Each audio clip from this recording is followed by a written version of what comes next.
had yesterday, like Kalista. He played Kalista 4 times in a row in the Challenger Series Open Qualifier. Will he be able to bring this misfortune into good hands? And I'm on the Summoner's Rift. Let me just take the music out. And we do have a pause while we wait to start this game up.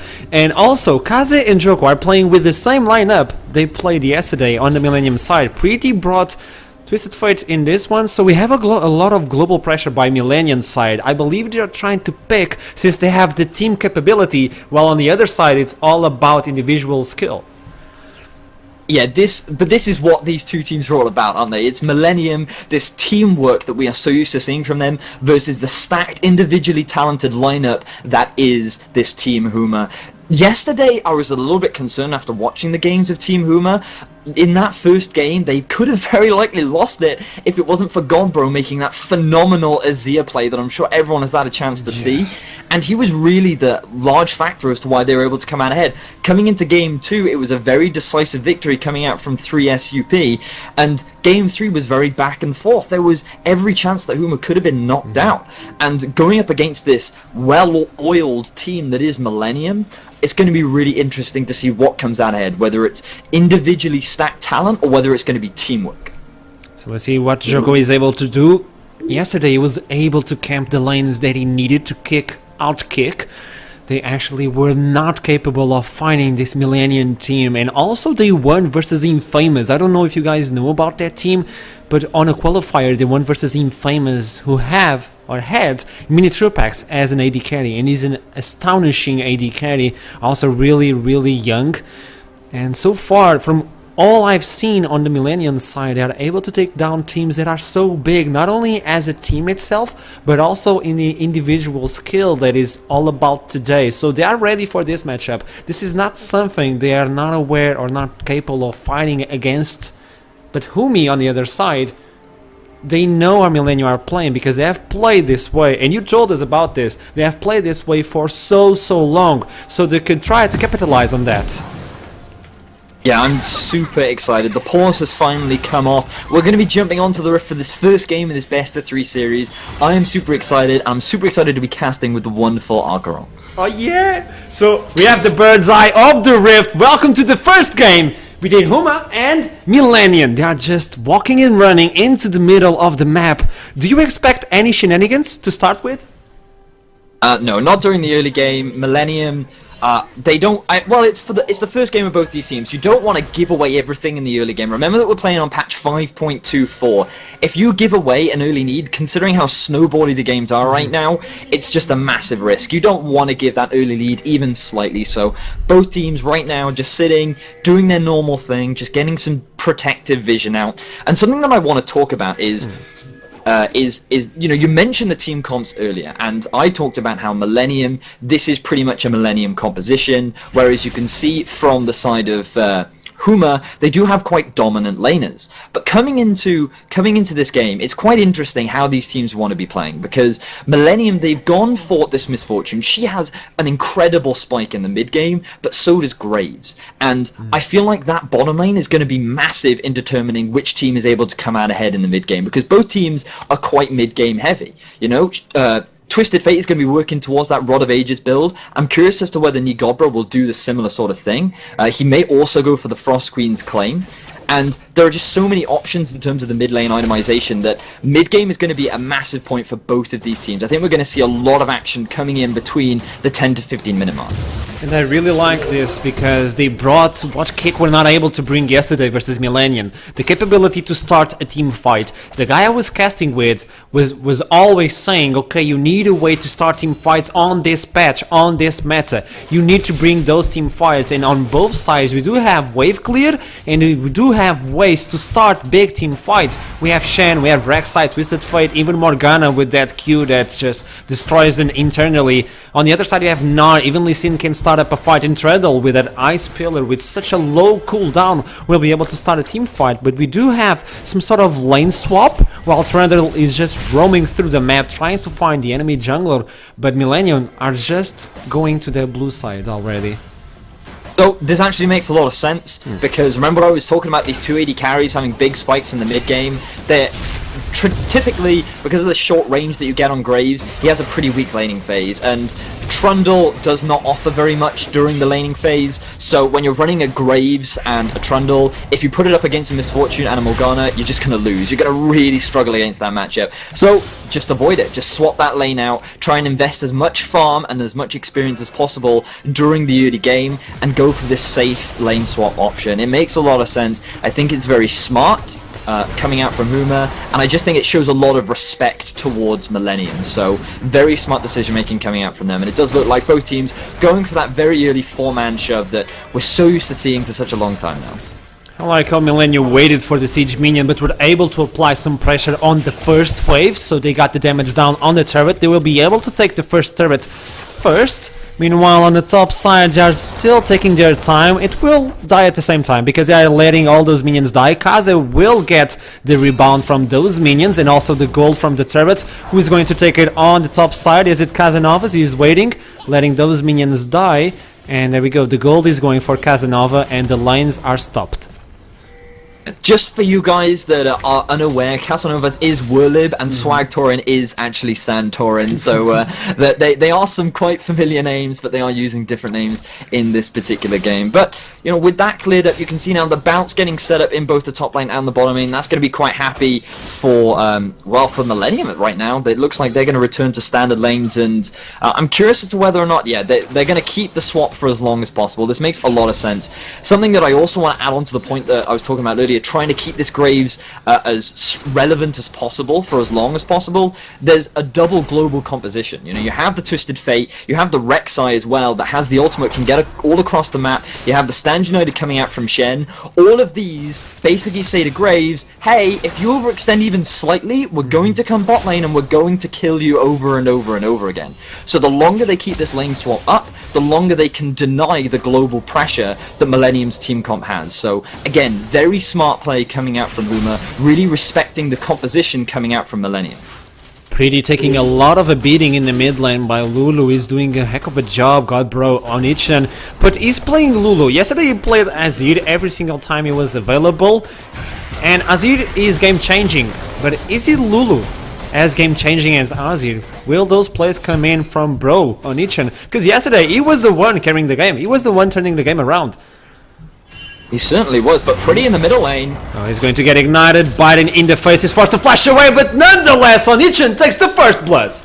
Oh, that was just a very nice roam coming out from EUCS. Recognized that Pretty a little bit overextended, using that pillar to cut off Pretty's escape, and even after the flash, that slow was just a little bit too much for him to escape from, which means that first blood going on the board for Godbro. And you were talking about, can Godbro be the guy to carry? Well, picking up first blood on this Ludo is a great way to set that up.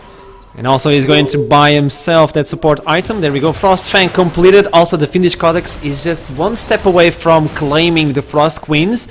And that will be so hard to run away, even with Twisted Fate, who is a champion who has a lot of movement speed by himself. But with the slow from the Glitter Lance, also with the slow from the Spooky Ghosts, I believe Pretty will be camped in the mid lane. And now he doesn't have any summoner spell.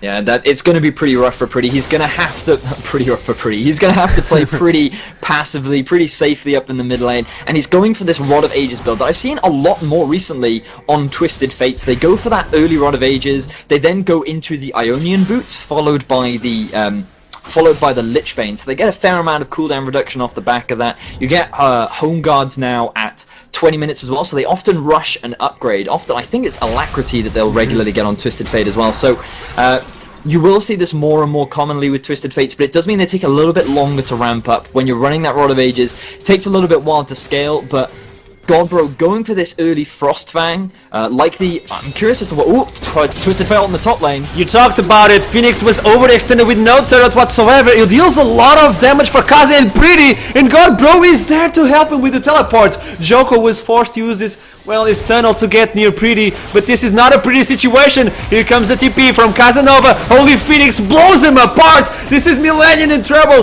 They're just trying to bail out, but they're just not capable of doing it so. And Joko is forced to run away, limping away from the Rift Herald. Will Huma take the Rift Herald, or will they try to get the vision in the mid lane, which is the turret?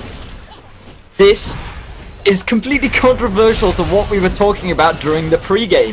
We said that Millenium are the team that are all about teamwork. They have all this synergy. They seem to work really well together, and I don't know what they were doing right there. That seems so uncoordinated. Huma, in fairness to them, responded so beautifully to that Twisted Fate ultimate. There was an immediate teleport and then another teleport to cut off the escaping side of Millenium. That was just beautiful play from Huma, but Kaze going super aggressive, only at level 4, onto a level 6 Graves. Very questionable decision making coming out from Millenium right there. And I gotta be honest, was this a bait? This was probably a pre-plan, man. Come on. How can you react so fast to that one? And the other team is the team that has the global pressure. Well, he is a god. Maybe he can see all. Yeah, it is one of the benefits of being a god. And he's a bro, so he's always there for his friends. And I think that was very nice of him to help out his AD carry, Holy Phoenix. But 2-0-1 now, already completed that... The Frost Queen is going to be absolutely massive. Him sitting on 10% cooldown reduction. The slow is going to be available to him. Now they're looking to set up a siege on the mid lane. The slow is applied. Pretty is in trouble. Is going to send the yellow card, but is it enough? Just shooting time after time. Joko gets a kick in the face, and Jusui is the one taking the kill. Handsome approaches the mid lane. He does have the bullet time available if he wants to use it. There we go, but the damage is still not available. Masterwork wants to send the Dark Binding, but CC after CC, skill after skill landing on Millenium, just getting away like cockroaches. This is so different from what we saw yesterday from Huma, but they're not over yet. Oh, Ignite is burning, but the Q doesn't land as Ansama is able to flash away just in the nick of time. How can you come back from this? Well, you're going to have to wait a little while. You're going to have to wait to scale up. They do have a good teamfight composition coming into the mid-game, but with the deficit that they're currently dealing with, it's going to be very difficult for them to win any sort of fight during the 10 to 15 minute mark. I said that action was really going to kick off around that 10-minute mark. Well, Huma decided, nope, we're going to kick things off way earlier. Yesterday we had a weak performance. Today we are changing things up. This is so more decisive from them. Their communication seems to be so much more on point. They know exactly what to do with the advantages that they've been able to pick up from the mistakes that have come out from Millenium, and this is just a completely different team. I am super impressed, and I wondered, Huma, if they can change things up from what they did yesterday, if they could just be a little bit more cohesive with how to work together as a team, then they definitely pose a big threat for Millenium, and they're doing just that. This team is really stepping things up for this final game of this whole tournament. It's all or nothing. Taking the first seed will allow you to get into the qualifiers with the spot granted, while the second seed has to fight the in and E second seed as well to get a slot. And do you want to get greasy on that ledge, or do you want to secure yourself the first seed? I was talking with some team members from other teams and they were saying, yeah, you will be able to get with the second seed, but you don't want to go through that risk. And Huma are not showing any trouble whatsoever versus Millenium. However, we do have the Rift Herald getting completed by Huma's side again, shoving Masterwork out of his own jungle. There's no control either in vision, in presence as well by Millenium on their own side of the jungle. See, now, the biggest thing for Huma in this game has all been about that lane swap. They have completely denied the ability for Millenium to use this global pressure during the laning phase. They allowed Graves, they allowed Lulu to get their first items, and then they're like, right, let's start making plays around the map, let's start forcing objectives. And this global pressure that's been available for Millenium just hasn't had a chance to work. We have not seen a single Stand United come out from Kaze. We saw one ultimate come out from Pretty, which failed absolutely miserably, and it's all about Huma coming into this game, realizing what Millenium were trying to do, and reacting to it properly. Very impressive stuff coming out from them, but they may have caught out Swag for it. There's no way out of your own jungle. That's the way you got control of the jungle. You go to the other side of the map, and you get a kill, and now you take the tier 2. Millenium are working that up their way up. And by the way, we have to talk about this. Even though they're behind 4 kills now because they got their first kill, they are so close in terms of gold, because in every single lane they are winning by CS. They certainly are. They've done a fantastic job of controlling the waves. They've been making sure that every single laner is getting as much farm as possible, and on top of that, we talked about how they were grouping very early on. That has adversely affected them in the sense that it is negatively impacted their experience and their gold, because they've all been sharing the mid lane. So grouping up that early can have negatively consequences if you're not managing your waves properly. And off the back of getting that first kill and a bit of pressure down in the bottom lane, they're able to pick up that first dragon of the game. In this team, Millenium were able to pick 3 dragons in the first game versus Kick, and that was a fast game. But they were able to control the dragon to take 3 dragons. By the way, 3 dragons in this meta is a lot. Is a lot. Usually don't even see 1, so getting 3 is a lot. I would argue that in the current patch, the first dragon is probably the most important. You want that 6% bonus damage, you want to try and get it as soon as possible, but the rest of the dragons are more about denying that first dragon from the enemy team. But once both teams have that first dragon, it doesn't really become a point of contention anymore. Right now, though, it does look like Huma trying to set up a siege onto the middle lane, but it is quite difficult for them to get up to the tower because you have to bear in mind that this Graves is a very short range and Lulu isn't exactly the best tower taker. Also, I love the matchup between Trundle and Miss Fortune. You saw she was trying to use the ultimate, but you just can't do it. Just need to bring the Ice Pillar when she's casting the bullet time and it stops. And you can run laughing like Trololololo and you got the deny. I really like Trundle into Morgana as well because the Black Shield, oh hang on Morgana. But with no pillar, the bullet time comes in and the collateral damage leave both of them so low. Smoke screen by an inch would get the kill on Masterwork. They are showing off that they have burst as well. They definitely have burst. With these first major items being picked up, they are doing a ton of damage. This is the mid-game that I was speaking about. Graves does so much damage if he gets in range to do so, and now they're looking to siege up onto this tier 2. I do think that Millenium need to be very careful right now. But also Huma have to be careful. Their HP bars are getting shrunk down time after time. They have no way of sustaining themselves. There's no lifesteal item on Holy Phoenix yet because he was able to get a Yomu's Ghost Blade so early in the game. Frost Queen's claim is completed for Lulu. That's why you have been seeing a lot of ghosts coming in. And she has 2000 gold on her pockets. So where she will spend that is the question.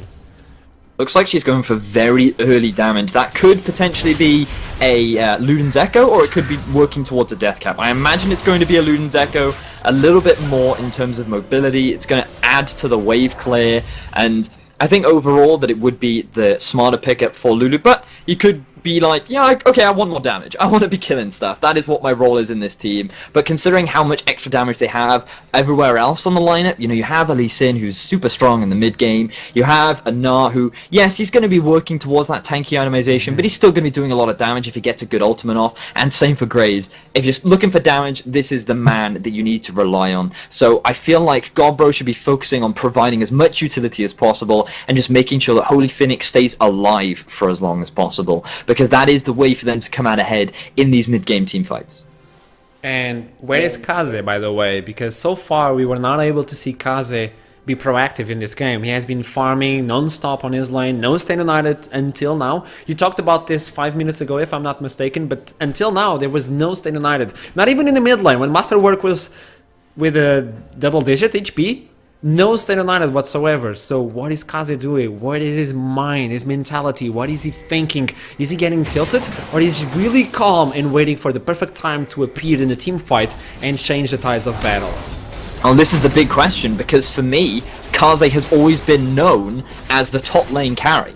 He loves to play things like the Riven, like the Hecarim. This is the guy that likes to take that carry role and run away with the game by just dominating his lane opponent. And when he plays this Shen, it just doesn't appear to be as overwhelming as some of his other top laners. Obviously, I still have full faith in him to play the champion, but as you've already spoken about, it's been a little bit lackluster this game. There have been plenty of opportunities for him to use that Stand United, but he just has not had, he has not implemented it yet. So coming into the rest of the game, hopefully he's able to change his playstyle up. Maybe he's waiting for a few additional items before he really starts making an impact. Now that he's got that Sunfire cape, he can really start doing some, he can really start having an impact on this game.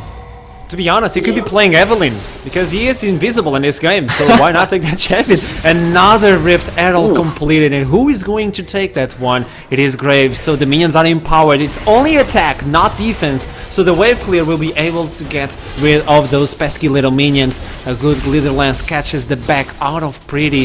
He's trying to do as much as he can, but I love this tactic by Huma, although they're trying to engage yet again. It's Joko and Masterwork caught by those little spooky ghosts. Swaptonic comes in and the blue card gives some damage, but no CC whatsoever.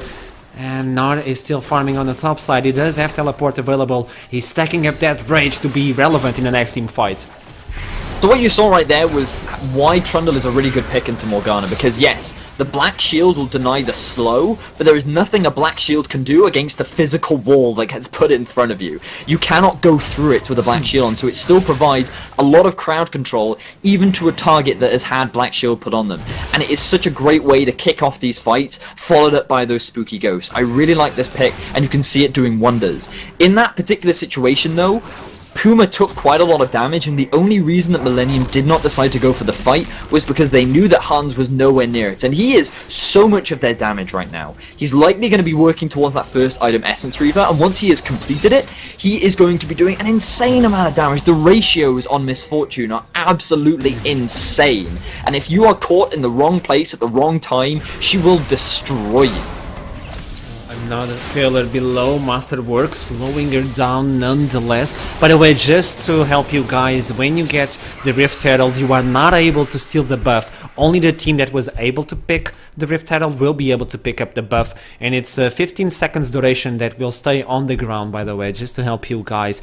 I was talking about, and I'm going to hand this over to you, okay, I'm baking you a cake, and about Twisted Fate. Yes. Global presence. But if they are always on mid, where is Pretty supposed to go? Exactly. He can't go anywhere.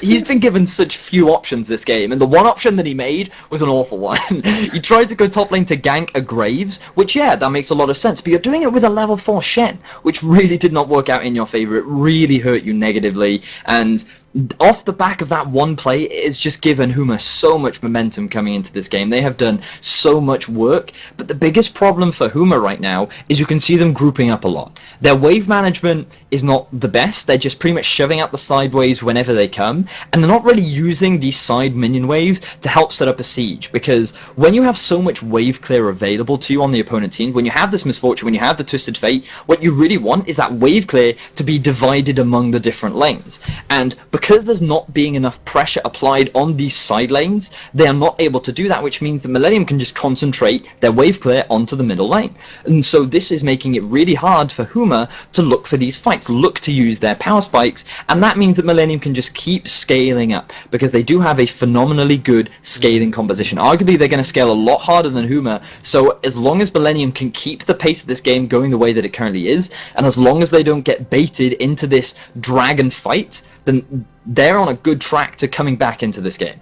And Kaze will be able to be interactive in a team fight in one way, and I love this interaction between Shen and Graves.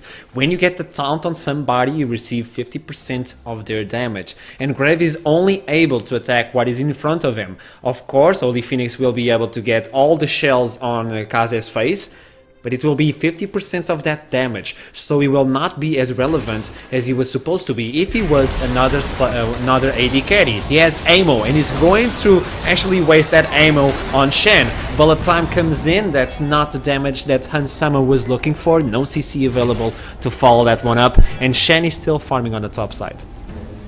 So that did burn the ultimate from Godbro, and that is quite a big ultimate to lose, so this could be the opportunity that Millenium are looking for to start setting up the siege. You can see Godbro still hanging around the middle lane, doing what he can to wave clear, but again, Millenium just doing a great job of maintaining the gold gap that has been pretty much the same for the last 10 minutes. One thing that I've just noticed that I really want to bring attention to is have a look at Je suis Cass's itemization. Hang on, Cass has been caught out. But he's so tanking, and Lulu is helping on that case. He's able to get away. The dragon is going to respawn in 5 seconds. In Millenium, we're trying to take the second one, but I don't think Huma are going to allow it. Well, Lee was just running. They have a lot of vision, pink wards available to put on the ground, while Joko is getting slowed. Spectorian is cut out of position. Masterwork tries to close him in, and Joko wants to go for the fight. Here's Shen finally coming, but the Mega Knight ultimate locking down 3 members. Will this be the fight that Millenium was looking for, or is it not? As Sama is just dealing so much damage on the back line. Kaze on the face of Holy Phoenix, taunting him, come at me bro, I don't fear your shotgun, and Millenium, wake up! So finally Millenium get the fight that they were looking for. Their positioning was so good in that fight, constantly keeping Hansama on the back line with Pretty standing behind the wall and just being allowed to throw out those gold cards as often as he would like. The focus coming out from Huma was just so poor. The decision making to engage that fight was just not the best. You had Swag Torin being the guy leading the charge, and it was just a matter of Millenium going, wait a minute, you're a Lee Sin. We're just going to kill you, and then we're going to clean up the fight. And while it was a beautiful ultimate coming out from Casanovas, it just was not enough for the rest of them to follow up from. Holy Phoenix was denied that fight. He has such a short-range AD carry, and there was no way for him to get past this front line that is Joko and Kaze. Very well played stuff from Millenium. They're going to pick themselves up the second dragon. They're going to close the gold gap, and all of a sudden, Millenium are back in the game. Yeah, that was what I was about to talk. The gold is in advantage now for Millenium. It's not a lot, okay, 100 gold, but they were able to come back from such a big deficit.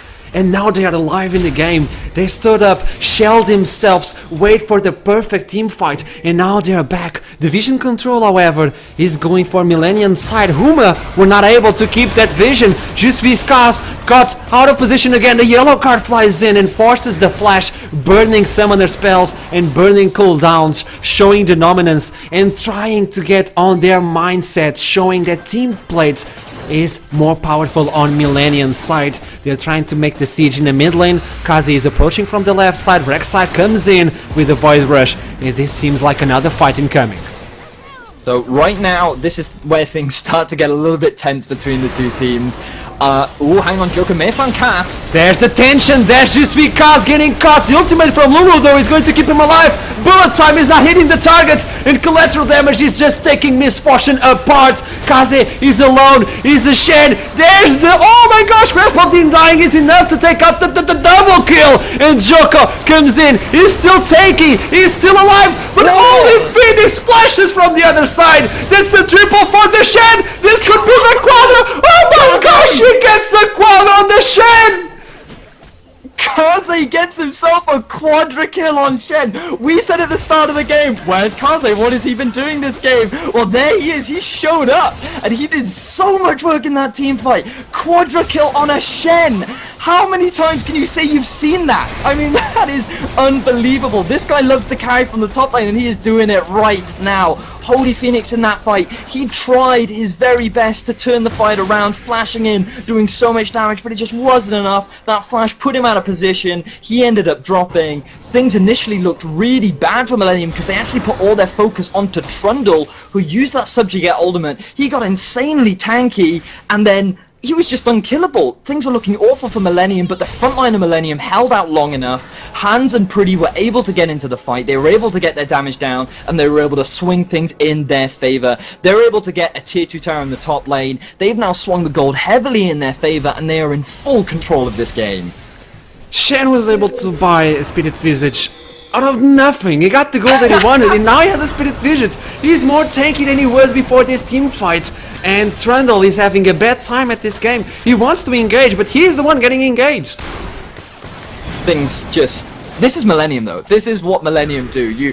They're all about the teamwork. They're all about that synergy, and you can see them just playing around team fights so beautifully. The communication with these guys must be so on point, and it really is showing right now how communication can come out ahead of just having a stacked lineup of individuals. These guys, I talked about it initially, have been playing for the last few months. They came second in the PGL tournament, and they put up such a dominant showing, having brought in Hans Summer and Pretty. Hans, remember, this guy's only like a 16-year-old challenger player. He is so talented on this AD carry. But hang on, because Joko's been caught out.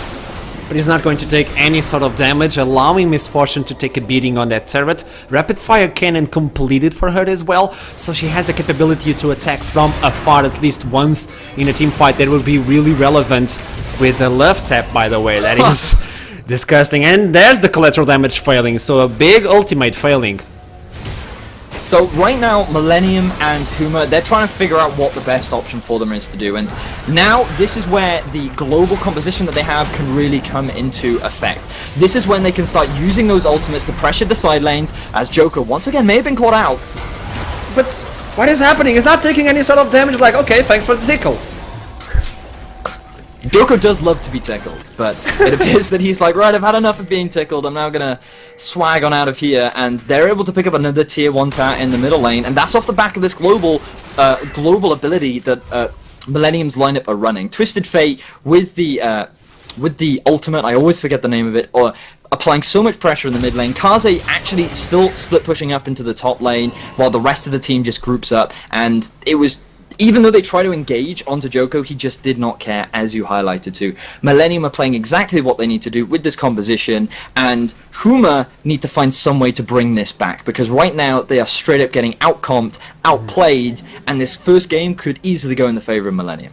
And I'm looking at the items, and we have a lot of raw stats by Huma's side, while on the other side they have the raw stats and additional HP or additional something. I'm talking about a Frozen Mallet and Aesthetics Gauge. That gives you no armor. It gives you a shield, but no armor whatsoever. Lee Sin was not able to get it as well. Graves, for instance, got a lot of AD, and the only attack speed reliable is from the Yomu's Ghostblade, while on the other side you have HP, okay, but with the Sunfire and Speeded Visage, a lot of MR and a lot of armor. Dead Man's Plate, HP and armor. So they have stats to fight. I don't see the fight capability coming in from Huma yet. And really, really interestingly, he's Holy Phoenix has actually gone for a Death's Dance. So he's gone for quite a heavy cooldown reduction build, and while that gives him a lot of attack damage, as you just rightly said, there's a lot of armor coming out from the side of Millennium, and I feel like this itemization is not optimal. I feel like it's not really giving him a lot. Yeah, it makes him tanky, yeah, it makes him hard to kill, but you already have a Lulu on your team. You have a Trundle, and Archarom and I were talking about before we came into this, the reason why Trundle is so strong right now is because of Bond of Stone. And it allows Trundle to tank up so much of the damage that his AD carry could be taking if they just position properly. So why are you going for this such defensive itemization? Why are you trying to build so much tankier when you have so much support available to you from the rest of your team? He had such a good advantage, he should have just itemized towards heavy damage, looked to try and carry his team with the ridiculous potential that a mid-game Graves does have. This is something that I want to touch as well. Trundle is not building any sort of cooldown reduction, and he currently has none. None, not even from runes or anything. Usually we see Trundles building a lot of cooldown reduction to get a lot of pillars in the team fight, also gaining the W, the Frozen's Domain, to actually have more movement speed, will be able to roam across the team fight, and having the Subjugate more often. So every single team fight you are able to steal some stats from Kaze, for instance, who is so tanky at this point. Without that cooldown reduction, the pillars won't be available on the team fight as they would usually do. And to add on to your point, Graves is a short-range AD carry. You need to be focusing down the front line. That is how you have to play these team fights, because there is no way, with the composition that you're running, that you're going to be able to get onto the back line that is pretty and hard. So you have to concentrate this front line, you use the Subjugate, you make Kaze as squishy as possible, and then you invest all of your resources into take him out of the fight as quickly as possible. And as you rightly said, this cooldown reduction, being able to throw up that pillar every 6 seconds to deny or to separate Kaze from the rest of his team is just so important. And this itemization coming out from Huma is just a little bit questionable. Third Drake on the game. Again, they did it versus Kick, and they are doing it versus Huma. And also the turret, out of nowhere, they were able to out-rotate Huma. They are not aware the game that they had in the early game is completely gone. The team was just swallowed by Millenium. It just comes back to, I was praising them so well. I was like, oh, these guys, they've changed how they were playing up yesterday. They had an early lead, they've turned things around. This is going to be the team that I was expecting to see with such a stacked roster. And then one bad team fight, one bad decision, and Millennium are like, right, we'll take that lead, and now we're going to run away with it. And that is the advantage of being such a well-rounded team that has been playing for such a long time. Hopefully, coming into Game 2, because there definitely will be a Game 2, regardless of who wins and loses this game. I would like to see Huma stepping up their communication more and being a little bit more decisive about how they want to go for these fights, but they still have the rest of this game to go. And the thing about this game is they're on a time clock. They're going to get outscaled. Godbro has been caught out. And the Stain United is on Pretty, forcing the flash, but he gets him nonetheless. The kick, though, is going to save him. No wild cards are thrown in the deck, and the house always wins.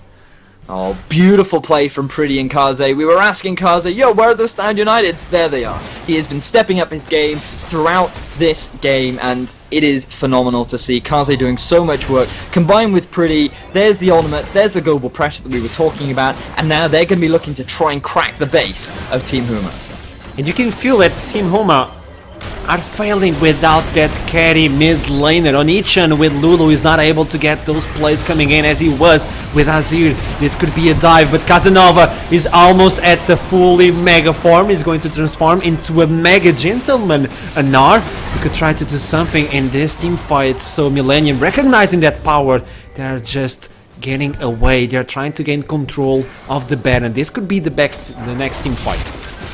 It could very well be. It would be an opportunity for Team Huma to come back into the game. As we've all seen many times, Baron is the one way that can lose you a game. So I think Millenium are going to be quite passive around it, but Team Huma realize that everyone has just gone back. This could be a great opportunity for them to try and sneak this one. Millenium have vision on it. Let's see how this works out for both teams. Onichan was caught, Pretty took half HP, but now Casanova is on the hunt. He's almost completely transformed. He could try to get the jump, and the ultimate in Pretty was able to flash away, limping, but he was able to flash away. He does have Destiny available in 5 seconds, so he could go back to base and return to the home guard enhancement, and also with a full completed item, and this will probably be the Luden Zeko, or probably the Zonias. He's going for the Seeker Zamguard, so this could be the Zonias coming in instead of the Luden Zeko. Well, this is the Zonias. I think the Zonias makes a lot of sense. He already has quite a lot of damage now with that fully stacked Rod of Ages combined with the Lich Bane, and now you just want to be a little bit more defensive. Just like you saw right there, it is very easy for a Twisted Fate to get caught out of position. They have no innate mobility skills, they've got no dashes, there's no blinks available to him, so just going for something a little bit more defensive makes a lot of sense. As well as that, it enables him to do the beautiful plays that we've seen in the past where you use the ultimate in, and then you use Zonia's the moment you arrive into the team fight, buying plenty of time for the rest of your team to join you. Right now though, Millenium using the Destiny to actually gain full control over the Baron. So Team Huma thinking that they're looking to try and set up a pick, but in reality they're actually taking away the Baron. They should be able to pick this one up. Casanova is almost transforming himself, and Joko gets the kick into the Baron pit. This will only allow him to come in and smite it away. Now will they be able to get away from this Baron pit? The damage comes in, but the bullet time though, they are getting completely clean. Kaze is going to be left alone with the Baron buff because Huma is just taking them apart. Kaze gets the taunt, the Titanic Hydra, and he's able to come again with the ace. How is this possible?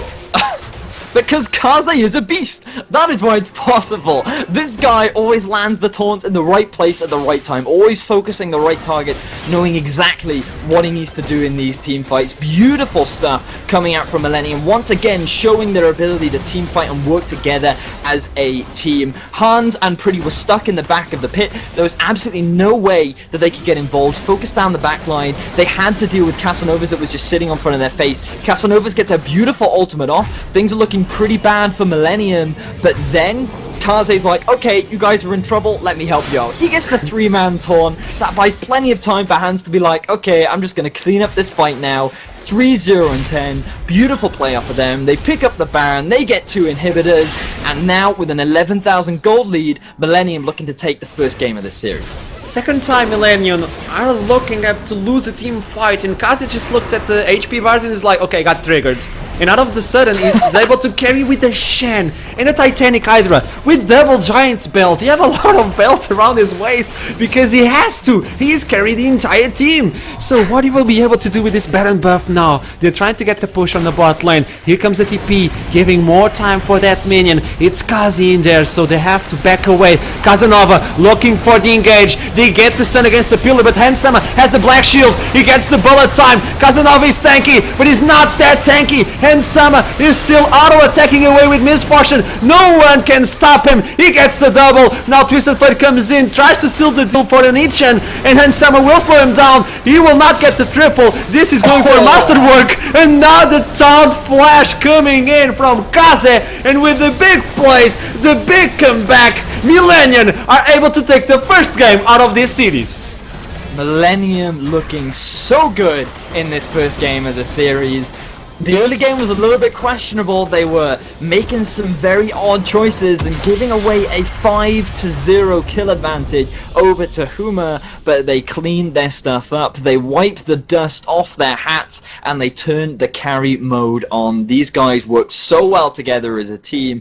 They were so impressive, and the moment Kaze got that quadra kill, you knew that he was just telling his team, like, okay guys, I need to get a couple extra bells to support my back, but once I've got those, the game is going to be easily going in our favor. Fantastic stuff coming out from Millenium. I have to give the props to Handsome as well. Like in the back side of the theater, he was able to do so much for the team. The damage is ridiculous for Misfortune. 24,000 damage. He didn't die once, did he? No, 6-0-11.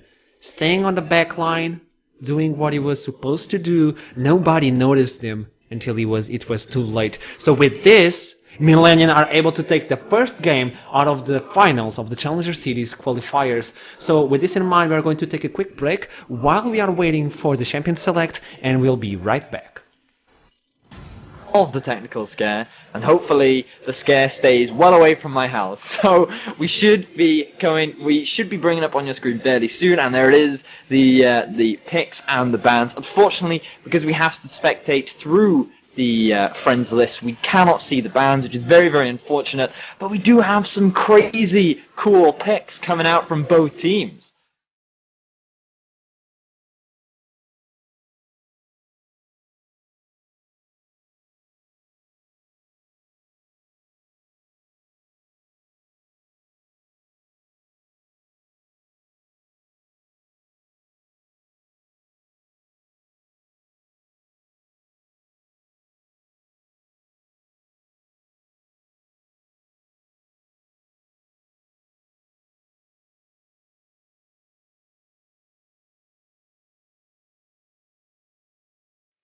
So we have some pretty much the same stuff that we've had in the last game. A few change up here and there, but we'll start off with the Millenium team composition. So Millenium running very heavy team fight once again. Not as much global pressure as they had in the last game, but very much all about getting into the mid game, looking for those fights. And we already know how well these guys go play those team fights. They're lacking a bit of a primary engage, but they have a lot of picks and a lot of potential to set up for these engagements around these objectives if that's how they want to play. They've also got the split push threat if they choose to go down that route. So very well-rounded team comp coming out from Millenium. This is what we're used to seeing from them, but the side of Team Huma, these guys changing up their top laner and mid laner. They've replaced the Gnar for an Olaf, and they've replaced the Lulu for a Zillion. So they're once again going for a very similar composition where they try and protect the Graves. They realize that he can do so much damage in the mid game. They want to keep him alive for as long as possible. So let's just throw a Zillion in the works and, oh, you're getting low, you're about to die, that's fine, come back to full HP. And he is going to be one monster of a guy. Meanwhile, the Olaf is going to be doing a very similar thing. Going to be working in the same way that a Juggalaf sort of works. So this time they're going to be going. They have a little bit more of a reliable engage. They have the Olaf to run into these fights and go, okay, let's go. And onto an MF without the Black Shield this time. She could be a little bit more of a risk. So it's going to be a little bit harder this time for Millenium to get the perfect team fight off. But again, it comes down to team fight versus individual skill, because Team Huma in the last game, they had a lead and they couldn't really do much with it. Also, I was talking mute, by the way, so I apologize for that situation. Everything is now fixed. I'm going to let you talk a little bit more because I'm now putting out the layout. Okay, so I do love to talk. So that is giving me a wonderful opportunity to talk a little bit more about this lineup of Huma. These guys... Done, you have no more time. I'm done with it. I just cut you off. I'm joking, you got the time.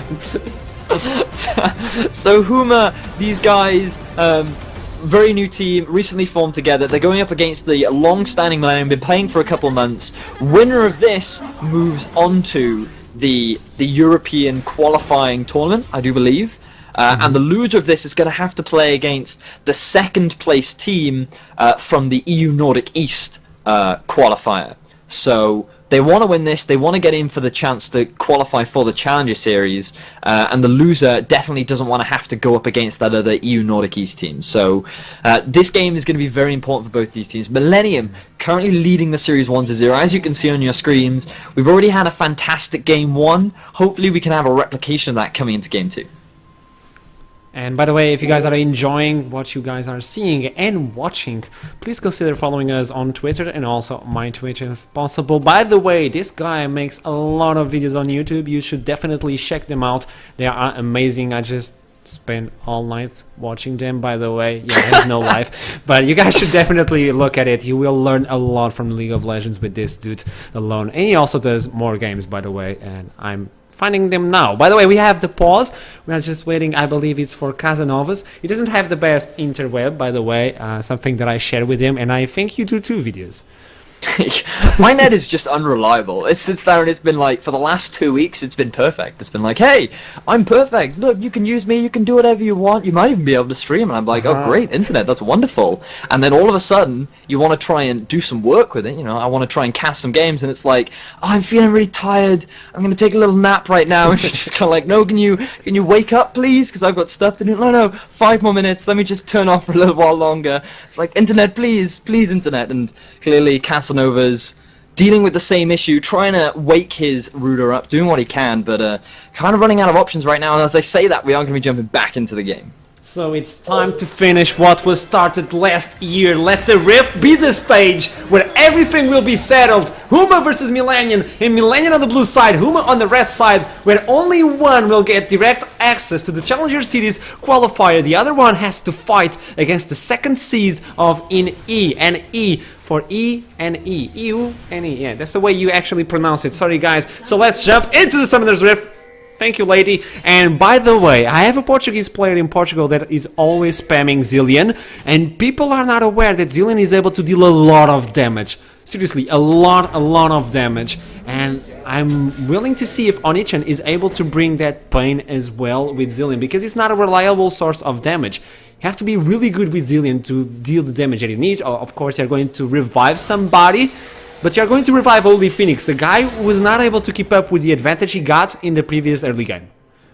Yeah, I hope he changes his build path, because I wasn't impressed with what he went for in the last game. He went for the Ghost Blade, which was a fine early game item on the Graves, and then he went into Death Stance, which didn't really make much sense with the composition that he was running. I felt like it was very lackluster. He could have gone either towards the Essence Reave or maybe even a Bloodthirster, just going towards that heavy AD. Because of the insane ratios that he has, it didn't make very much sense to me. So hopefully he changes things up. And once again, going for that lane swap, they want to avoid the 2 versus 2. Very similar to what we saw in the last game. They do not want to play against this Misfortune lane. Graves, very short range AD carry. When you're playing with a Trundle especially, it is very difficult for you to really come out ahead in the laning phase, because Trundle really doesn't do very much. So they're going to be doing that lane swap again, and it looks like Millennium are absolutely fine with that. Last game, they struggled a little bit with the lane swap. It was a large reason as to why they fell behind, but they've clearly learned from it. They realized what they did wrong, and they're going to be quite happy now coming into the second game.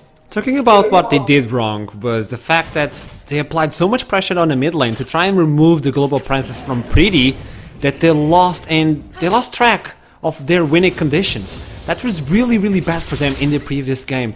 Is this something that they are going to do again in this game? Do you feel like this is something they are going to fall?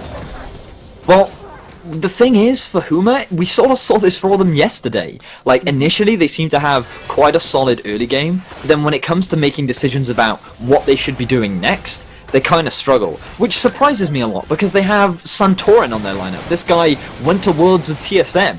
If anybody would have that knowledge to shot call and make the right decisions at the right time, you would expect it to be him. But clearly that cohesion hasn't had the chance to really develop between these teams. Their wave management in the last game was not ideal, and hopefully now with this change up in their composition, they can close out on any early leads that they're able to ascertain.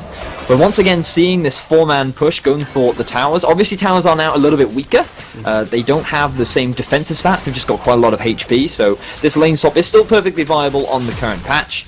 And does look like we're going to see pretty much exactly the same start as we saw in the last game. Yeah, but Swagtorian was busy making the Scuttle Crab, so he lost a lot of time. He was not able to deal that damage on the turret, so I believe Millenium will take the turret first, although they are just going to freeze it. Who is going to take the gold, though? It's Kaze yet again giving that lead to the top laner. The guy was able to, out of a sudden, appear in the game because he was invisible. We even made that joke with Evelyn, and out of a sudden he just appeared in the game. Okay, I got a quadra kill, and now I'm relevant in the game. So giving again the gold lead for him, while Olaf on the other side, Casanovas, will be able to take his own turret. Lee Sin and Trundle are just sitting and waiting for Misfortune and Thresh to appear on the lane.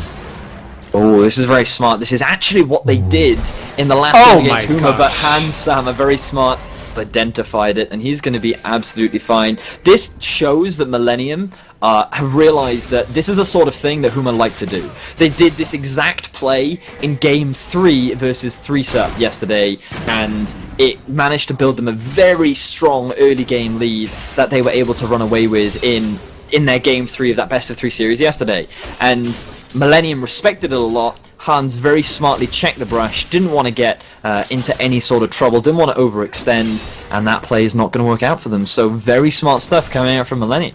Trying to give the lead for Oli Phoenix to his solo line to fight against Kaze. Kaze will be glad to take this one, while Joko is on the bot side. I was not able to see Joko with this sort of jungler, an AD carry jungler. This is something we are not able to see because Kindred is always banned. There's the pink ward, Masterwork is going to be just fine because the Sonic Wave didn't connect. So, Millenium being very smart about their ward control and checking these bushes, definitely not going to be all like, hey, let's just walk into the bush, let's see who's in here today. So, nice stuff coming out from them. But let's talk about the Zilean, because we haven't had an opportunity. Currently both teams just sitting in the laning phase, and the Zilean pick upsets me because I've been doing a lot of preparation into what we're likely to see coming into 5.24, coming into the LCS. I've been preparing a lot for it, and Zilean is not on my list. Zilean was nowhere near on my list, so he's throwing me a little bit of a curveball here. But Zilean, I have heard rumors about it. I have heard things about some people saying that it works really well. A while back during the All-Stars, we actually saw when it was the a bunch of the wildcard teams went to go play down in Australia in the wildcard All-Stars thing there, that we did actually see a Zilean main do quite a lot of work. So I definitely know it has a lot of damage potential. But hang on a second, because in the bottom lane, Kaze could be in a little bit of trouble, but a much more passive early game compared to what we saw. So, yeah, coming back to the Zilean, I'm curious as to how it works out for Godbro. He's definitely the kind of guy that would bring out these niche picks. He's played a number of different champions as Kaze in the bottom lane. That's a 4-man gang coming in with a TP, but Joko is there to assist him, but he's forced to just turn tails. He's receiving a lot of damage. He was able to buy Kaze enough time to survive and get the next taunt. He's trying to go for Je suis Ka. See, he wants the first blood, but he's not able to do so because he gets close to the wall, and Holy Phoenix with a holy damage. Yeah, exactly as you said. It was just Kaze getting a little bit too close to the wall, which meant that Holy Phoenix's Q, if he uses it on a wall, it's immediately just going to bounce back. That double damage, the return damage, ended up hitting onto Kaze, and it just wasn't enough. So First Blood, once again going in the favor for Huma, and this time they're putting a lot of pressure onto Kaze. They're once again trying to deny this global pressure that is available to Millenium, and they potentially could be looking to set up another dive in the bottom lane, but with Joko there, I think that is a risky decision, so they are just going to back away from that one. But you are playing Kindred, you need those stacks, you need that early game pressure, and so far it's Joko falling off in the early game while Spectorian now is trying to make something happen. He was the member with the least damage, by the way, on his team, which is really, really bad. Yeah, Santorin, when you're playing a Lee Sin, you kind of want to be making impact in the early to mid game, and last game he did not have that. The whole team fight that really swung the game back in the favor of Millenium was off the back of Torin just making a very poor decision in when to actually engage the fight. So I'm hoping that was just a bad game from him. I know this guy can play Lee Sin, he has the mechanics, he has the potential to do it, but also on TSM, he had a bit of a reputation for being very much a passive jungler. He was all about not really making those plays in the early game. He was more of a scaling jungler, more about those mid-game to late-game sort of plays, the decision-making, the vision control. And hopefully he sort of brings that up. Hopefully he changes his playstyle, because so far we're really yet to see any sort of major impact come out from Santorin in the series. Joko was able to take the blue buff because Pretty is going for that Rod of Ages yet again. Hence Sama caught out of position, but the Lantern from Masterwork is there to protect him. Every single time this support is making wonders for his team. In the previous game we didn't see much of it because he was playing on the back line with that Morgana, but every single shield coming in for Hans Sama, protecting the AD carry that went 0 in terms of deaths and dealt a lot of damage. He was first in damage on both teams whatsoever. So both members of the bot lane of Millenium playing without getting recognized and dealing a lot of damage. Finally, we will have both lanes. AD carry versus AD carry and support versus support. They're going for the bot lane. The fight will begin. While Shen was able to get the Bomby Cinder, there's the Phage for Olaf. And this is a scary lane for Kaze, because Olaf, if he's able to land an undertow, he will chunk you down.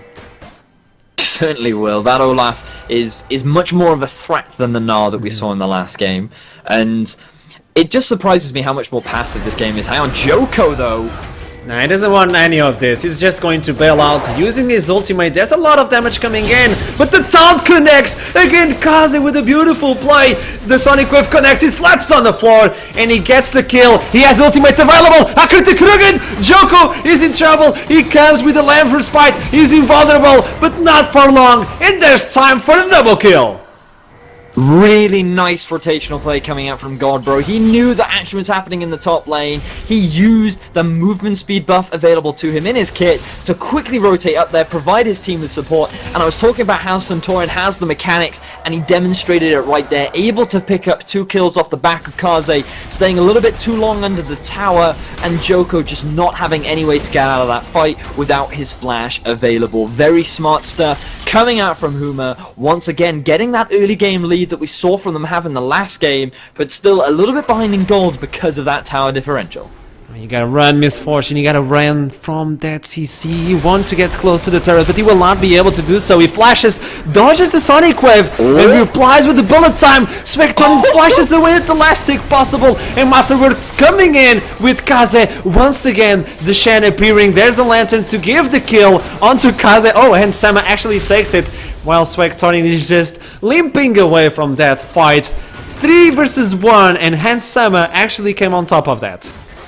Yeah, that was really nice stuff coming out from Millenium. Hans saved his flash for just the right moment. Holy Phoenix is the target now. He's going to be annihilated unless Zillion is able to save him. Pretty with the tick-tock on his face. He's going down. Holy Phoenix has no way to escape this, but they will trade 1 for 1 at the end. Or Will they they though? Because Holy Phoenix, holy he still has moly, his flash. he's trying to make bail. He's going to get targeted by Kindred. Giving enough time will give it an assist, but Misfortune runs so fast you will not be able to run away from this. Eventually you will go on to the hands of Masterwork, and it's not even needed. Well, that was still 1 for 1 in favor, going between the two teams, but Casanova, he's the one that's out of position now.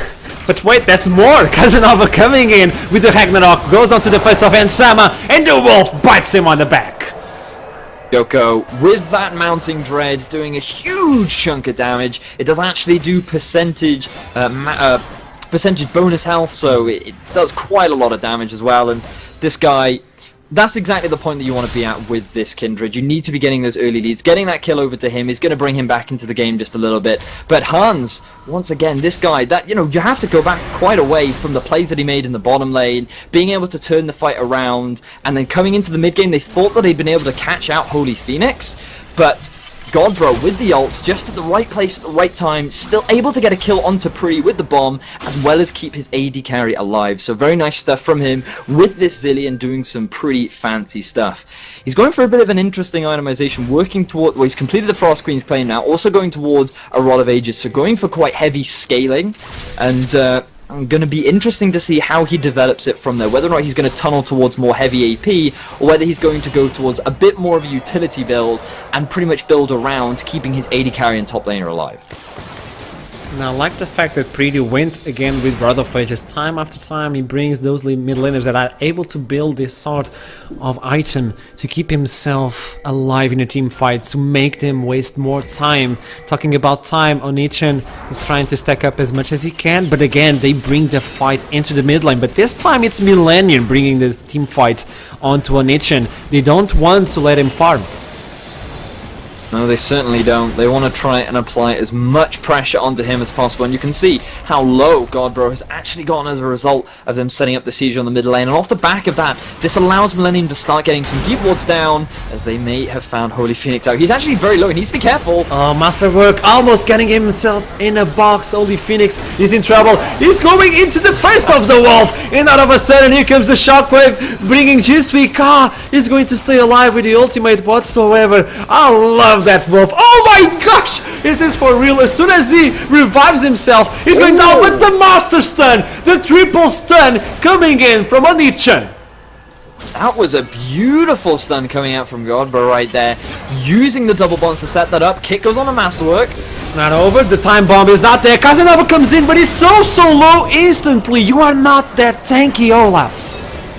He felt like that, considering how low Millenium were, he could easily just clean up that fight, but he did not respect the damage coming out from Millenium. They were all just targeting him down. Very easy pickup with absolutely no follow-up from Huma, results in the first dragon of the game going over to Millenium. So once again, early game looking very promising for Huma, but then a few bad fights and things swinging back in the favor of Millenium. I was talking to you before we even started casting this game, and you asked me how do you think the series is going to go.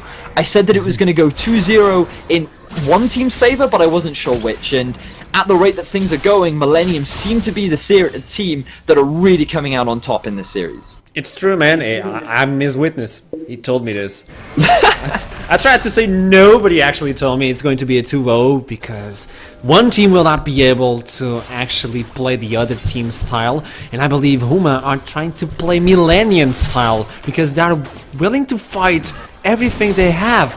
But we are talking about a team that has been together for so long, and you know that. You have been casting Millenium non-stop in the past few months. Another blue buff coming in for Joko, while Pretty got the other blue buff on the other side of the map, so Onichan doesn't have any sort of reliable mana regen, aside from that Frost Queen's claim. And this is actually troublesome for Huma, because if they had the lead in the previous game and they lost the game, how are they going to play versus a Millenium who got the lead since the beginning? What I really want to see is how well they make this Graves work, because they've actually decided to go for it twice now. And in the first game, I felt like it was very underwhelming. It definitely had a great early game, largely due to the misplays coming out from Millenium, but then they weren't really able to transition it into anything. And running it in this AD carry position, your siege is pretty weak, your utility is pretty weak, and all you really have is a lot of damage. And so far they haven't really been able to make that damage work. Because of his short range, you have to deal with the front line. And they've been unable to deal with Kaze. He got a quadra-kill last game. Yes, he's not having the same sort of performance this game, but he's still a monstrous front line that they're really struggling to deal with. Yeah, but let's be honest. Until 20 minutes, Kaze was not in the map. So he still will be able to make that quadra if they give him. Although you saw that damage Joko took. Yes. Half HP. This is what I'm saying. Graves damage, man. Also, the wave clear comes in with Onichan. Time bomb, but the turret will not be able to survive. He was caught by the death sentence. He does have his ultimate available. They need to do something while he's reviving, unless Nsama is able to shunk him down instantly. Here comes Lee Sin. He has the kick. Watch out! And he gets the kill. Swagtarding got one. And Millenium just lost the support. He's fancying it. Do you want it? What is your mind telling you at this moment? So, that ended up being a kill for a tower. I think Millenium are going to be pretty happy with that overall. The objectives are what is important in this game, and Swagtouring definitely swagged his way out of picking up that kill off the backside. Really nice pickup for him, but it's still, on the grand scheme of things, definitely goes in the favor of Millenium. So, things still going in Millenium's way. They still have full control over the map, and Huma still seem a little bit lost as to what they actually want to do. You saw them set up kind of a split push in the bottom lane where they were able to take that tier 1 tower with Swagtouring and Casanovas, But other than that, they haven't really been making many plays around the map. And what I think they're waiting for is this Black Cleaver to be picked up by Casanovas. Then they're going to get the Rod of Ages, as I was about to say, it has just been picked up for Godbro. They're going to wait for potentially this rapid fire cannon to come out from Holy Phoenix, and then they're going to be looking to set up this sort of Juggalaf style of composition. They're going to be putting that speed buff on top of Casanovas. They're going to have him running at the enemy team, and then they're going to try and use Graves to just shred through the lineup of Millenium. I think that is their ideal type of team fight, but they need to wait for these big items to be completed before they can look to set up for those kind of plays. And the problem with that is Millenium are taking the rest of the map while they wait for their optimal win condition. The other way of the timer that Casanova doesn't have the TP available. He is split pushing without the TP available, so of course they're going to take the tier 2 turret with no problem whatsoever. They already took the first dragon of the game. Millenium are taking control of the dragon every single game they can. The previous game we had 3 dragons. It's definitely different to what we saw in the last game. Right now, Masterwork, he needs to be careful, but I doubt very much damage is going to come out. Casanovas is the one in trouble.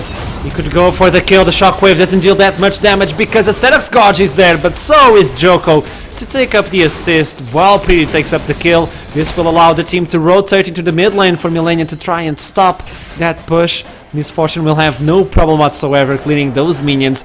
Look at him attacking each minion to get the reset on that buff. That is amazing. This guy is an amazing AD carry. 16 years old, already challenger, making a really good name for himself. He already has quite a lot of fans from what I've heard, and he's one of the newest additions to Millenium.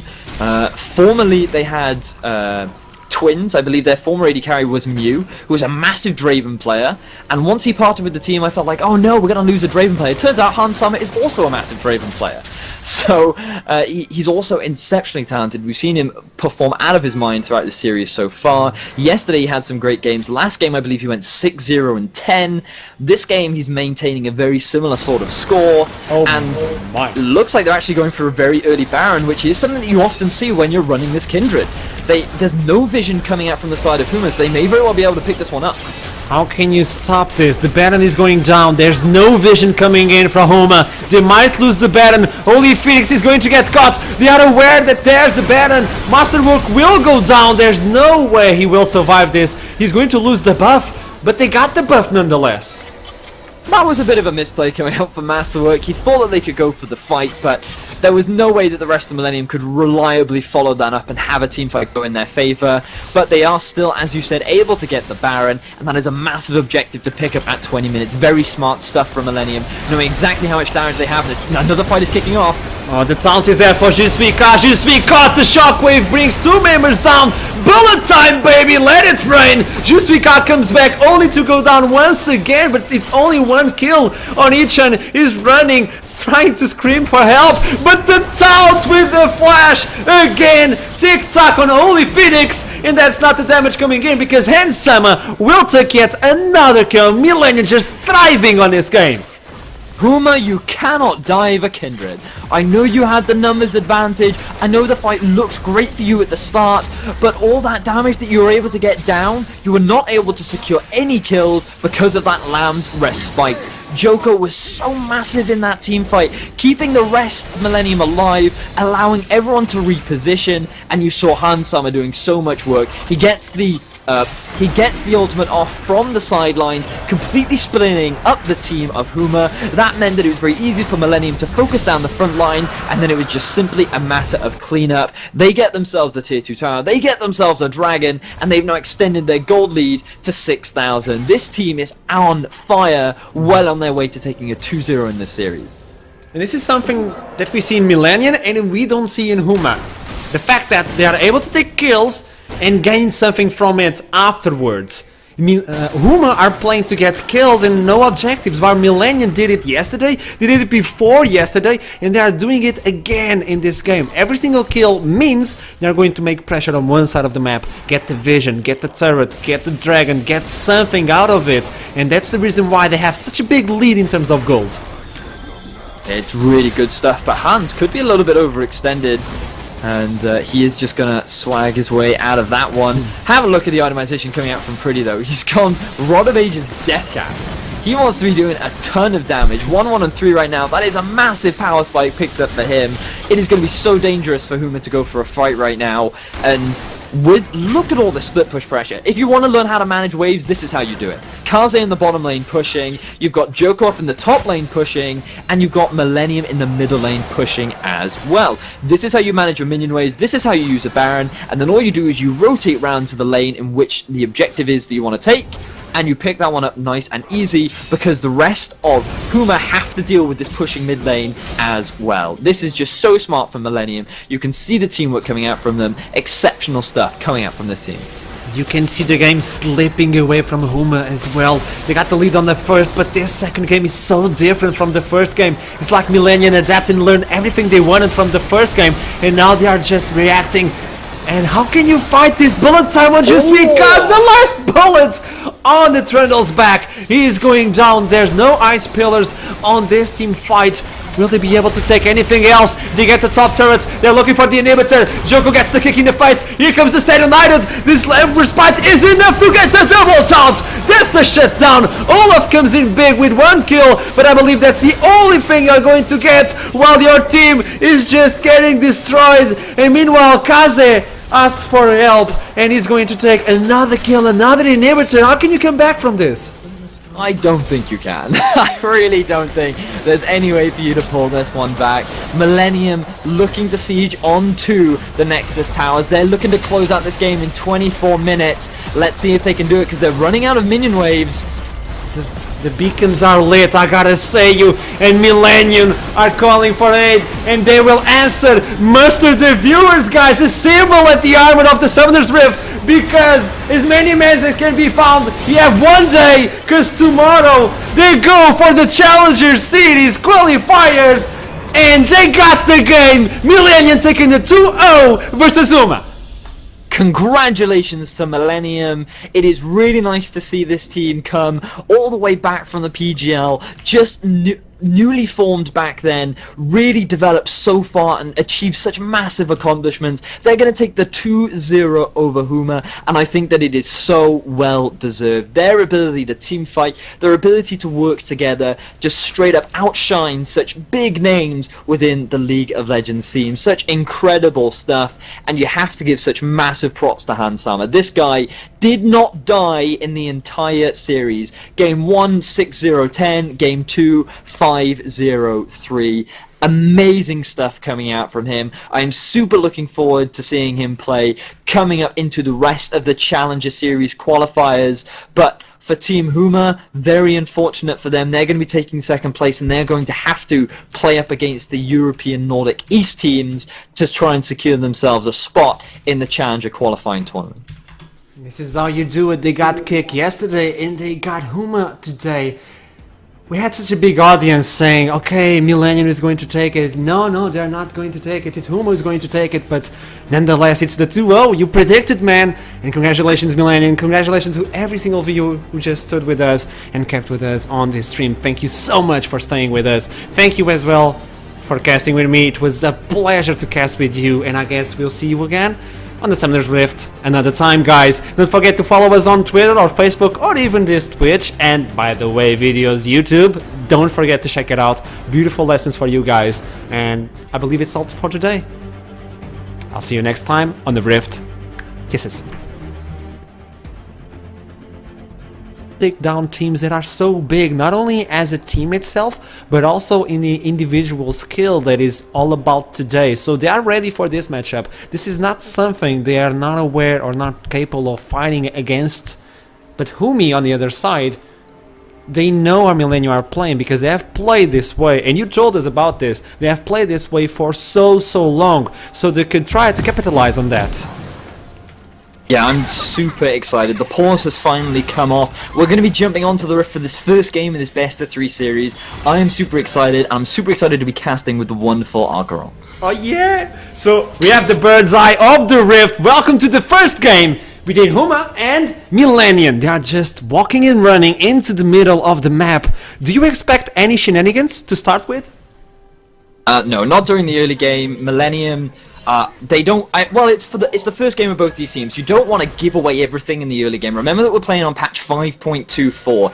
If you give away an early lead, considering how snowbally the games are right now, it's just a massive risk. You don't want to give that early lead even slightly. So both teams right now just sitting, doing their normal thing, just getting some protective vision out. And something that I want to talk about is you know, you mentioned the team comps earlier, and I talked about how Millenium, this is pretty much a Millenium composition, whereas you can see from the side of Huma, they do have quite dominant laners. But coming into this game, it's quite interesting how these teams want to be playing, because Millenium, they've gone for this Misfortune. She has an incredible spike in the mid game, but so does Graves. And I feel like that bottom lane is going to be massive in determining which team is able to come out ahead in the mid game, because both teams are quite mid game heavy. You know, Twisted Fate is going to be working towards that Rod of Ages build. I'm curious as to whether Nigobra will do the similar sort of thing. He may also go for the Frost Queen's claim. And there are just so many options in terms of the mid lane itemization that mid game is going to be a massive point for both of these teams. I think we're going to see a lot of action coming in between the 10 to 15 minute mark. And I really like this because they brought what Kick were not able to bring yesterday versus Millenium. The capability to start a team fight. The guy I was casting with was always saying, okay, you need a way to start team fights on this patch, on this meta. You need to bring those team fights, and on both sides we do have wave clear, and we do have ways to start big team fights. We have Shen, we have Rek'Sai, Twisted Fate, even Morgana with that Q that just destroys them internally. On the other side you have Gnar, even Lee Sin can start up a fight in Treadle with that Ice Pillar with such a low cooldown. We'll be able to start a team fight, but we do have some sort of lane swap while Treadle is just roaming through the map trying to find the enemy jungler, but Millenium are just going to their blue side already. So this actually makes a lot of sense, because remember I was talking about these 280 carries having big spikes in the mid game. They're typically, because of the short range that you get on Graves, he has a pretty weak laning phase, and Trundle does not offer very much during the laning phase. So when you're running a Graves and a Trundle, if you put it up against a Misfortune and a Morgana, you're just going to lose. You're going to really struggle against that matchup. So just avoid it. Just swap that lane out. Try and invest as much farm and as much experience as possible during the early game, and go for this safe lane swap option. It makes a lot of sense. I think it's very smart. Coming out from Huma, and I just think it shows a lot of respect towards Millenium. So very smart decision making coming out from them, and it does look like both teams going for that very early 4-man shove that we're so used to seeing for such a long time now. I like how Millenium waited for the siege minion, but were able to apply some pressure on the first wave, so they got the damage down on the turret. They will be able to take the first turret first. Meanwhile, on the top side, they are still taking their time. It will die at the same time, because they are letting all those minions die. Kaze will get the rebound from those minions, and also the gold from the turret. Who is going to take it on the top side? Is it Casanova? He is waiting, letting those minions die. And there we go. The gold is going for Casanova, and the lines are stopped. Just for you guys that are unaware, Casanovas is Werlib and Swag Tauren is actually Sand Tauren, so they are some quite familiar names, but they are using different names in this particular game. But you know, with that cleared up, you can see now the bounce getting set up in both the top lane and the bottom lane. That's going to be quite happy for well, for Millenium right now. It looks like they're going to return to standard lanes, and I'm curious as to whether or not, yeah, they're going to keep the swap for as long as possible. This makes a lot of sense. Something that I also want to add on to the point that I was talking about earlier, trying to keep this Graves as relevant as possible for as long as possible. There's a double global composition. You know, you have the Twisted Fate, you have the Rek'Sai as well that has the ultimate, can get all across the map. You have the Stand United coming out from Shen. All of these basically say to Graves, hey, if you overextend even slightly, we're going to come bot lane and we're going to kill you over and over and over again. So the longer they keep this lane swap up, the longer they can deny the global pressure that Millenium's team comp has. So again, very smart play coming out from Huma, really respecting the composition coming out from Millenium. Pretty taking a lot of a beating in the mid lane by Lulu. He's doing a heck of a job, God bro, on Ichan. But he's playing Lulu. Yesterday he played Azir every single time he was available. And Azir is game changing. But is it Lulu as game changing as Azir? Will those plays come in from bro on Ichan? Because yesterday he was the one carrying the game. He was the one to had yesterday, like Kalista. He played Kalista 4 times in a row in the Challenger Series Open Qualifier. Will he be able to bring this Misfortune into good hands? And I'm on the Summoner's Rift. Let me just take the music out. And we do have a pause while we wait to start this game up. And also, Kaze and Joko are playing with the same lineup they played yesterday on the Millenium side. Pretty brought Twisted Fate in this one, so we have a lot of global pressure by Millennium side. I believe they are trying to pick since they have the team capability, while on the other side it's all about individual skill. Yeah, this is what these two teams are all about, aren't they? It's Millennium, this teamwork that we are so used to seeing from them, versus the stacked, individually talented lineup that is this Team Huma. Yesterday, I was a little bit concerned after watching the games of Team Huma. In that first game, they could have very likely lost it if it wasn't for Godbro making that phenomenal Azir play that I'm sure everyone has had a chance to see. And he was really the large factor as to why they were able to come out ahead. Coming into Game 2, it was a very decisive victory coming out from 3 SUP. And Game 3 was very back and forth. There was every chance that Huma could have been knocked out. And going up against this well-oiled team that is Millennium, it's going to be really interesting to see what comes out ahead, whether it's individually stacked talent or whether it's going to be teamwork. So let's see what Joko is able to do. Yesterday he was able to camp the lanes that he needed to out-kick. They actually were not capable of finding this Millennium team, and also they won versus Infamous. I don't know if you guys know about that team, but on a qualifier they won versus Infamous, who have or had Mini Trupax as an AD carry, and he's an astonishing AD carry, also really young. And so far, from all I've seen on the Millennium side, they are able to turn the game around. He certainly was, but pretty in the middle lane. Oh, he's going to get ignited. Biden in the face is forced to flash away, but nonetheless, Onichan takes the first blood. Oh, that was just a very nice roam coming out from EUCS. Recognized that Pretty a little bit overextended, using that pillar to cut off Pretty's escape. And even after the flash, that slow was just a little bit too much for him to escape from, which means that first blood going on the board for Godbro. And you were talking about, can Godbro be the guy to carry? Well, picking up first blood on this Ludo is a great way to set that up. And also he's going to buy himself that support item. There we go, Frost Fang completed. Also the Finnish Codex is just one step away from claiming the Frost Queens. And that will be so hard to run away, even with Twisted Fate, who is a champion who has a lot of movement speed by himself. But with the slow from the Glitter Lance, also with the slow from the Spooky Ghosts, I believe Pretty will be camped in the mid lane. And now he doesn't have any summoner spell. Yeah, it's going to be pretty rough for Pretty. He's going to have to He's going to have to play pretty passively, pretty safely up in the mid lane, and he's going for this Rod of Ages build that I've seen a lot more recently on Twisted Fates. They go for that early Rod of Ages. They then go into the Ionian boots, followed by the Lichbane. So they get a fair amount of cooldown reduction off the back of that. You get home guards now at 20 minutes as well, so they often rush and upgrade. Often, I think it's Alacrity that they'll regularly get on Twisted Fate as well. So you will see this more and more commonly with Twisted Fates, but it does mean they take a little bit longer to ramp up. When you're running that Rod of Ages, it takes a little bit while to scale, but Godbro going for this early Frost Fang, I'm curious as to what... Ooh, Twisted Fate on the top lane. You talked about it, Phoenix was overextended with no turret whatsoever. It deals a lot of damage for Kaze and Pretty, and Godbro is there to help him with the teleport. Joko was forced to use this, well, his tunnel to get